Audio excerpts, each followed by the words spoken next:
Welcome to WhiskyCast, cask strength conversation featuring news and interviews from the world of whiskey. I'm Mark Gillespie, and this is episode number 1141 for December 28th, 2025. Coming up in a few minutes. Given the opportunity to do a trial with a robotic dog in a whiskey warehouse, why would we ever say no? So it was very much a problem that we had, and then somebody offered us a solution to see if it can work. Technology plays a minimal role in the whiskey maturation process, other than the largely computerized still rooms we see in many distilleries, and there are machines that do lab analysis on test samples. But once a barrel of whiskey goes into a warehouse, it's generally left to nature to work its magic. However, the angels occasionally take more than their fair share, and finding leaky barrels has been the job of every warehouseman over time. Now they're getting some help. Bacardi has been testing a robotic dog equipped with an ethanol sensor at one of its John Dewar & Sons bonds near Glasgow to detect leaking barrels and alert the humans. I'll talk with Bacardi's Angus Holmes about the experiment on this week's WhiskyCast In-Depth. We'll also taste some holiday whiskeys in the What I'm Tasting This Week department and have a year-end behind the label, too. The news is next on this week's WhiskyCast, whiskey's longest-running and most awarded podcast series. Gifting season's right around the corner. Luckily, you don't have to overthink this one. Dewar's 12-year-old, finished in first fill, unrinsed bourbon casks. It's the kind of gift that makes you look good while making them feel special. Stick around, I'll explain. Crafted with time, shaped by nature, perfected by generations.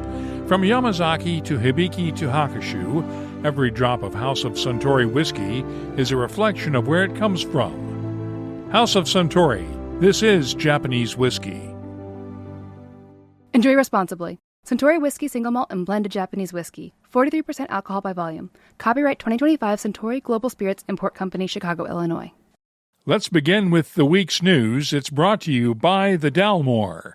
We'll start with an update on last week's lead story, the closing of the Jim Beam Distillery in Claremont, Kentucky for all of 2026. Suntory Global Spirits executives have worked out a compromise with the union representing distillery workers. Those affected by the shutdown will be reassigned to the nearby Booker No Distillery for the duration of the shutdown, and no layoffs will be needed. The distillery is the flagship plant for the James Beam Distilling Company and traces its heritage back to the original distillery Colonel Jim Beam opened in 1935 after the end of Prohibition. Bottling, warehousing, and visitor center operations will continue as normal, along with distilling at the Fred B. No Craft Distillery on the Claremont campus. It should be noted that much of the Jim Beam Distillery's equipment has been in use for many years and is in need of replacement anyway. Diageo is also cutting back on production in Scotland. We reported earlier this fall about the pause in distilling at Tianinic, but the company is also scaling back production at other malt distilleries from 7 days a week to just 5 days a week, according to The Guardian. In other news, Scotch whiskey sales globally are down for the third straight year after years of growth. According to the IWSR research firm, global Scotch sales fell 3% during the first half of 2025. The declines are not just being blamed on President Donald Trump's 10% import tariffs, but on a broader decline in alcohol consumption for health and economic reasons.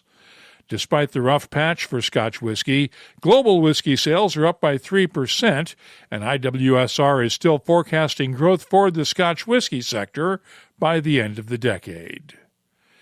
Angus Dundee Distillers has officially opened its Chunan malt whiskey distillery in Chunan, China.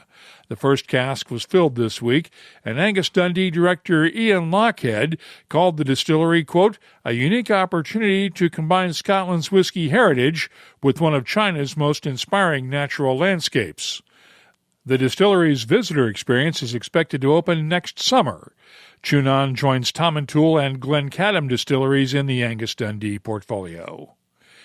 While whiskey prices have been rising along with inflation, Canada's Macaroni Distillers is resetting its pricing structure.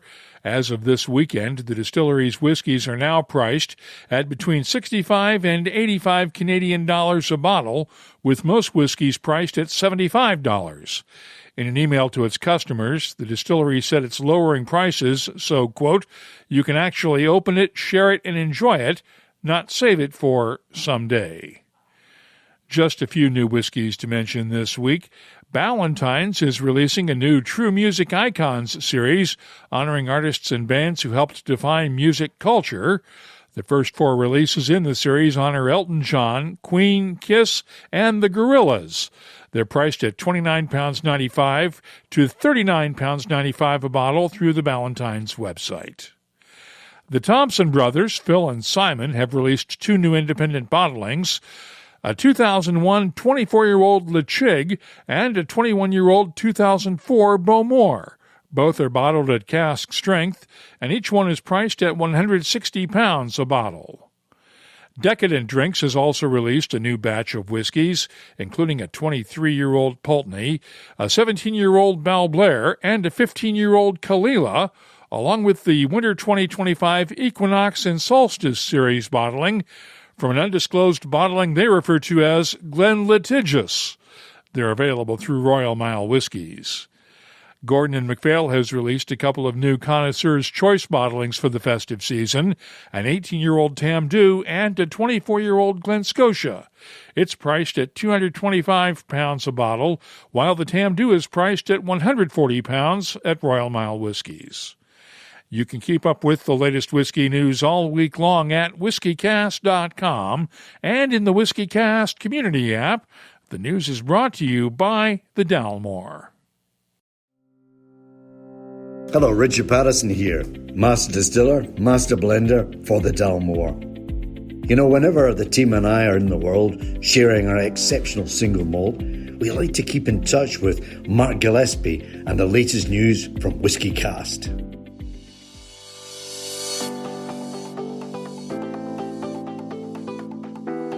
Let's check the calendar now and see what's happening around the world of whiskey. The Scotch Whisky Experience in Edinburgh, Scotland, has its annual Distillers Fair Monday and Tuesday of this week, and the Aberdeen Whisky Shop has a New Year's Eve afternoon whiskey tasting on Wednesday. After we get through New Year's and Hogmanay, the Harrow Whisky Festival kicks off 2026 on January 9th and 10th in London, England, along with TasteX, the London Food and Drink Experience in London, Ontario, Canada. There's a Wyoming Whiskey Bourbon and Beefsteak dinner on the 9th at Mark 179 in New York City. Tickets are still available. The Canadian Whiskey Awards banquet is on January 15th, kicking off the Victoria Whiskey Festival that weekend in Victoria, British Columbia. It runs through the 18th, and I hope to see you there. And finally, the Aberdeen Whisky Shop has a Thompson Brothers Mystery Dram tasting on the 16th in Aberdeen, Scotland. We should also note that tickets have already gone on sale for the Whiskey Exchange's annual whiskey show at Old Billingsgate in London this October. If you're organizing a whiskey event, let us know about it. We'll add it to the calendars at WhiskyCast.com and in the WhiskyCast community app. Japanese whiskey began with Shinjiro Tori's vision to reflect the true nature and spirit of Japan. The House of Suntory was founded on these principles, guided by generations of craftsmanship that have transformed time, nature, and precision into something greater than the sum of its parts. Pure waters from the mountains of Hakushu, Mizunara oak shaped by decades of patience, a blending philosophy rooted in harmony. These aren't just techniques, they're a way of thinking, a quiet pursuit of balance and depth. From the layered complexity of Yamazaki to the crisp vibrancy of Hakushu and the elegant artistry of Hibiki, every whiskey is a reflection of where it comes from and the hands that shape it. House of Suntory. This is Japanese whiskey. Enjoy responsibly. Suntory Whiskey Single Malt and Blended Japanese Whiskey. 43% alcohol by volume. Copyright 2025 Suntory Global Spirits Import Company, Chicago, Illinois. WhiskyCast In-Depth is brought to you by Glendalough Irish Whiskey. Leaking barrels have been the bane of warehouse operators for generations, but a new project underway at the John Dewar and Sons Poniel Bond near Glasgow could make it easier for operators to find leakers using a robotic dog. You may have seen the Boston Robotics videos of its robotic dog running, jumping, and doing almost everything a real dog can do, minus the need for housebreaking. The National Manufacturing Institute Scotland decided to test whether an ethanol sensor mounted on a Boston Robotics Spot robotic dog could be used to find leaking barrels. Angus Holmes is the whiskey category director at Bacardi, based in Glasgow, and we talked the other day on a Zoom call. Whose idea was this in the first place to test out a robotic dog? I suppose one of the big problems in the whiskey industry has been for years cask when you come to empty the cask, and in a large warehouse it's very difficult to check the casks, so it's been a problem that's been around for a long period of time. So we've been looking at different solutions over the years in terms of going out and be able to find leaks before we come to empty the cask. So traditionally in a dunnage warehouse it's relatively easy to go around and knock on a cask and actually visually see where the leaks are. For us in a palletized operation, it's much more difficult. So we've been out there looking for a while about different technologies. So we've explored putting an ethanol sensor on the end of essentially a long fishing rod, putting it between rows of casks to try and find out where the leaks are. And then we were just in discussion with the National Manufacturing Institute of Scotland, NMIS, who offered up this robotic dog as a bit of a trial. And given the opportunity to do a trial with a robotic dog in a whiskey warehouse, why would we ever say no? So it was very much a problem that we had, and then somebody offered us a solution to see if it can work. We partnered with the Scotch Whisky Research Institute from a sensor perspective, and the three of us have gone out and done this little trial.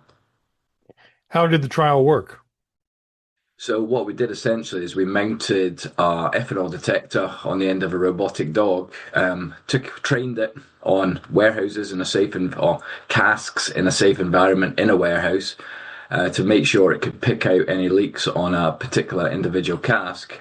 And then we took it into the warehouse, and for want of a better term, we just took the dog for a walk and let it sniff around and see what it could find. So it was really kind of quite interesting, a very traditional whiskey problem using a much more high-tech modern solution to try and close that problem. What's the dog's name? So the dog's called Royal Barkla. So we did a competition among all the team in the UK. So it gave everybody the opportunity to win our personalised bottle of whiskey. And Samantha Case, one of our archivists, came up with the name Royal Barkla. So there we go. The dog is christened Royal Barkla, and Samantha has a lovely Royal Barkla bottle of Scotch whisky to enjoy. How do you tell the difference between the standard amount of ethanol that's present from the Angel's share in a warehouse and a leaking cask? That's a good question. So we do a lot of statistical analysis. So what we do is we've surveyed essentially different warehouses and the ethanol levels at different locations in the warehouse. So you can imagine a different height in the warehouse, the ethanol levels will be different. So we've actually gone out and almost mapped our warehouses with different ethanol levels in the warehouse. And then what the dog and the sensor allows us to do is almost identify those hot spots in a warehouse. And when we pick up those hot spots, we can then send the guys in, and they will investigate and if necessary repair the casks in situ or take them out and empty them and send the casks away for repair. So it's very much kind of using statistical analysis, mapping of the warehouse, and then finding out these hot spots where we're picking up higher ethanol. Important to say, the ethanol levels are not at an unsafe level. It's just about making sure the Angels don't take too much. Was the test successful? Did the dog find any leakers? In some leakers, absolutely. I'd love to say that we never get any leakers in any of our warehouses, but unfortunately the nature of what we do is we do get leakers, and the robotic dog has just been another tool in our armory to help manage Angels. So we found some. What do you do now? Are you going to keep the dog in place, or? So that's a good question. We'll keep the dog in place for the minute. We'll go around. We've got the team actually working on our second bigger trial where we can take it around. But for us, the main bit is the proof of the concept. How do our teams use robotics and sensors to help solve problems? So we proved that the sensor combined with robotics can help us solve the problem. So we're looking at how do we expand it. But as well as a robotic dog, we're looking at other types of robots that can potentially reach places where the robotic dog can't get. So we're in conversation about, is there such a thing as a robotic spider where we could put it in, which allows us to get right to the back of these stows where the robotic dog might struggle to do. And just again, it's all about, it's finding these leaks and making sure the customer and the consumer get the whiskey that they want. It's not interfering with the process. It's not getting in the way of the lovely Scotch whisky maturation that creates these fantastic whiskies that we make. It's just another tool in our armory just to make sure that we're reducing waste. How does the sensor work when the dog is at ground level and you've got palletized warehousing 6 or 7 barrel stacks high? So that's one of the disadvantages of the dog. It can only work at a low level. So it's not the perfect solution, but it's a better solution than we had previously. So the dog can operate at a low level. It can actually raise itself up to almost get the second tier of casks. But what it can't do is identify if we've got a leaker on the top level in a palletized warehouse. Hence why we're looking for a spider or a different type of robot that can access much higher up. But essentially the dog will go into the warehouse, go with the team. The sensor will start to beep, for want of a better term, when it gets closer to where a leak is, notify the operator, and the operator can then start investigating further. Did they have to make any modifications to the robot to make it safe for work in a high alcohol environment? Yes. So what we do normally is we're taking any piece of equipment that isn't what we call ATEX rated, so rated to work in a higher alcohol environment. We always take an ethanol monitor with us. So by taking the ethanol monitor and essentially connecting it back into the robot, allowed the robot to essentially auto-fail should it pick up an unsafe level of alcohol. So very conscious. The last thing we want to do is introduce a robotic risk into our whiskey warehouses and potentially cause an incident. So we're very clear in terms of that actually if we reach an unsafe level, that robot will shut itself down just because it has the sensor built in it, and we're using the same sensor to detect ethanol as we are to protect our warehouses. Was this a fun experiment to work on? I think whiskey and robotic dogs, how can it not be fun?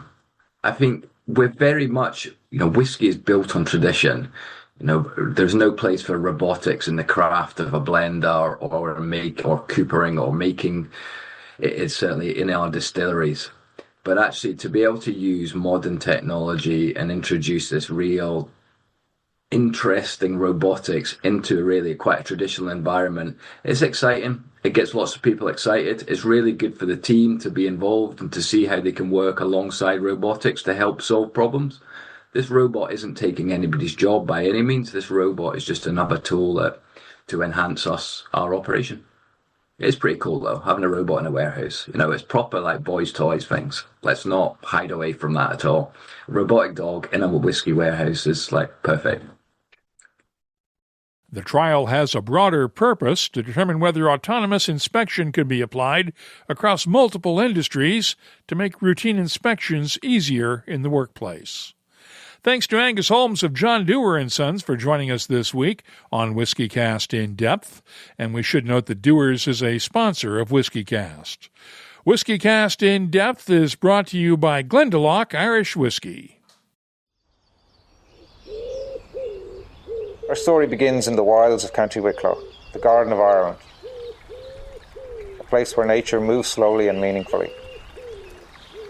Some whiskies blend in. Glendalough Double Barrel stands apart. I'm Rowdy Rooney, head distiller here at Glendalough, and I personally oversee our whiskey making process from start to finish. We do things slowly, and we do them right. We start with a smooth, single-grain Irish whiskey. We age it in flame-charred American oak for soft vanilla and a honeyed depth. Then we finish it in Oloroso casks from a small bodega in Spain. Casks we season and ship ourselves to make sure the wood is still alive with character when it arrives. That kind of care gives Glendalough Double Barrel its rich layers of dried fruit, warm spice, and signature smoothness. This is a whisky at its own pace, and it's worth every second. This is Glendalough Double Barrel, crafted to stand apart. Let's kick off the What I'm Tasting This Week department with John Campbell's first Warbringer bourbon release from Sespe Creek Distillery in California. It's a sherry cask-finished bourbon made with mesquite-smoked corn and malted rye. It's bottled at 49% ABV.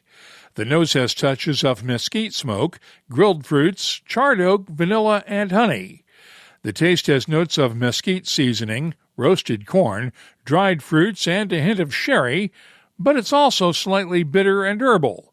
The finish has a nice balance of garden herbs and mesquite smoke. There are a lot of flavors to unpack in this whiskey, and they don't all play well together. I'm scoring the Warbringer Sherry Cask Finished Bourbon an 89. In a similar vein, the Olta Whiskey Mexicano comes from the Michoacan state of Mexico. It's bottled at 40% ABV, and the nose is dominated by roasted corn with touches of charred oak, honey, and vanilla underneath. The taste has notes of linseed oil, roasted corn, star anise, black pepper, honey, and vanilla. The finish is long with a touch of star anise. I'm scoring the Olta Whiskey Mexicano an 87. Entrepreneur Julie Macklow has been bottling American single malts and ryes for a couple of years now and has just entered the bourbon space with the Macklow Kentucky Straight Bourbon. It comes from an undisclosed distillery and is bottled at 46% ABV.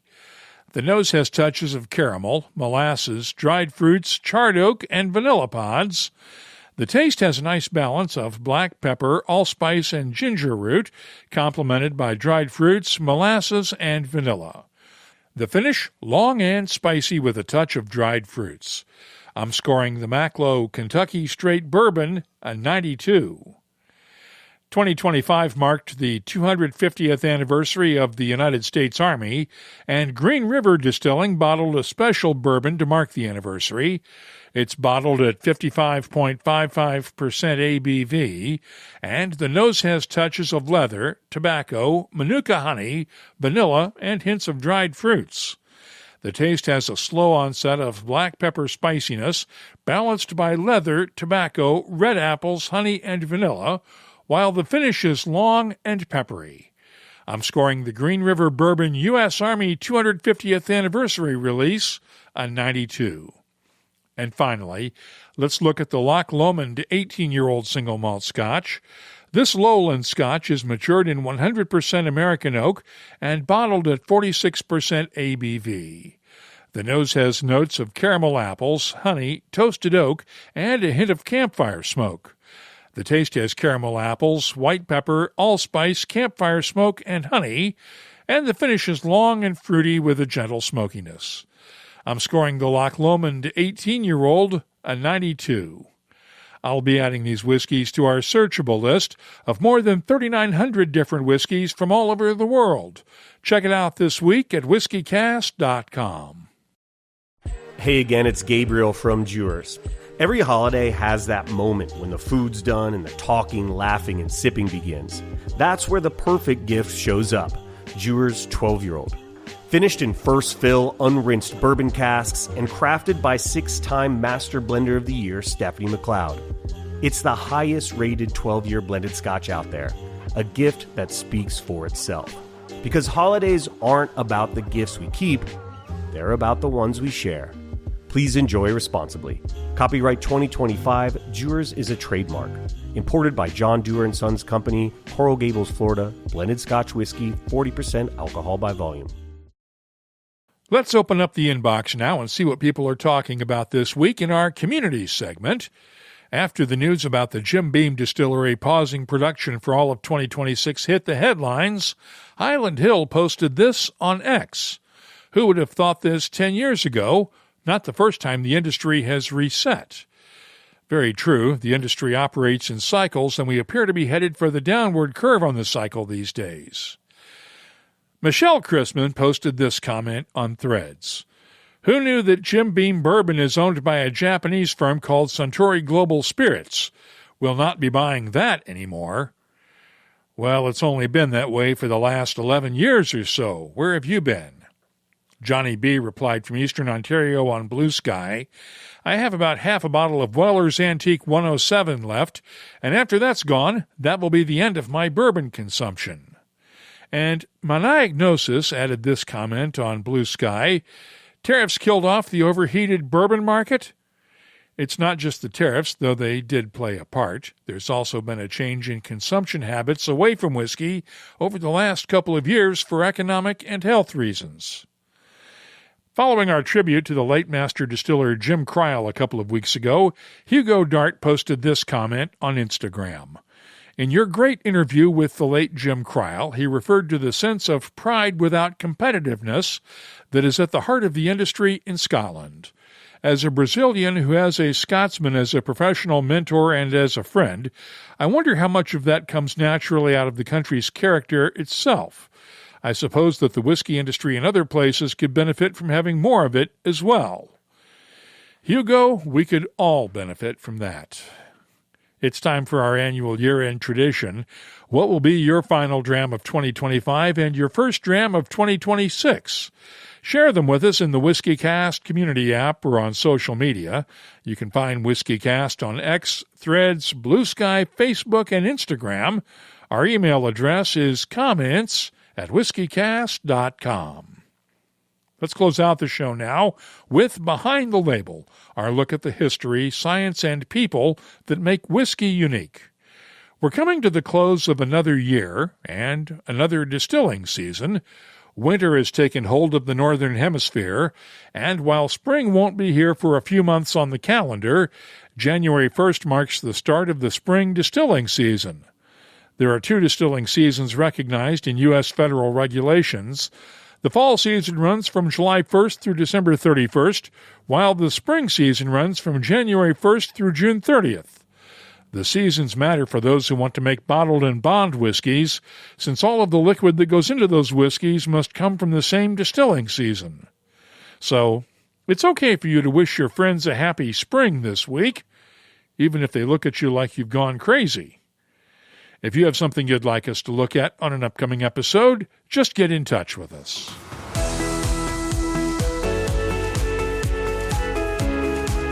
That's all for this episode of WhiskyCast. You'll find links for the stories in this episode in our show notes at whiskycast.com. That's also where you'll find the latest whiskey news, my tasting notes, the calendar of events, and a complete archive of past episodes going all the way back to 2005. We'd love to hear from you. Download the free WhiskyCast community app from your app store or find us on social media. We're on Blue Sky, X, Threads, Instagram, and Facebook at WhiskyCast. The email address, comments@whiskycast.com. Crafted with time, shaped by nature, perfected by generations. From Yamazaki to Hibiki to Hakushu, every drop of House of Suntory whiskey is a reflection of where it comes from. House of Suntory, this is Japanese whiskey. Enjoy responsibly. Suntory Whiskey Single Malt and Blended Japanese Whiskey. 43% alcohol by volume. Copyright 2025 Suntory Global Spirits Import Company, Chicago, Illinois. Food's gone, stories are flying, and everyone's laughing a little too loud. That's when Dewar's 12-year-old feels right at home. Enjoy the holidays from your friends at Dewar's. WhiskyCast is a production of Cask Strength Media, copyright 2025, and comes to you from the charming, yet regrettably dry town of Haddonfield, New Jersey. I'm Mark Gillespie, reminding you that when you drink, please drink responsibly. Thanks for listening, and have a very happy New Year.